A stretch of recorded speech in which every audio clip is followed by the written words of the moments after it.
সাধারণ বিভিন্ন নির্বাচনে জাল ভোট দেওয়ার সময় বিভিন্ন মানুষকে আটকের ঘটনা ঘটলেও এবার জাল ভোট দেওয়ার সময় ৬ নির্বাচনী কর্মকর্তাকে আটকের ঘটনা ঘটেছে নোয়াখালীতে।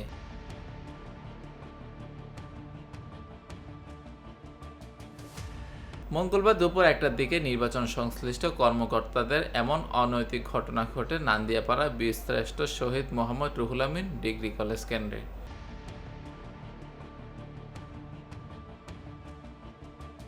ভ্রাম্যমাণ আদালত সূত্র জানায়, কেন্দ্রে জাল ভোট দিচ্ছিলেন নির্বাচনের দায়িত্বপ্রাপ্ত ৬ কর্মকর্তা। বিষয়টি হাতে নাতে ধরেন senior judicial magistrate Zakir Hossain. পরে তাদের সোনাইমুড়ি থানায় সোপর্দ করে নিয়মিত মামলা রুজুর নির্দেশ দেন ভ্রাম্যমাণ আদালত।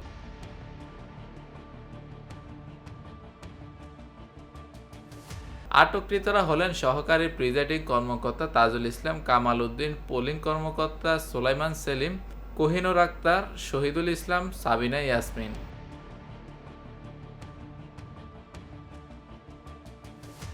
সোনাইমুড়ি থানার ভারপ্রাপ্ত কর্মকর্তা ওসি বখতিয়ার উদ্দিন চৌধুরী বলেন, আটক ৭ জনের বিরুদ্ধে মামলার প্রস্তুতি চলছে।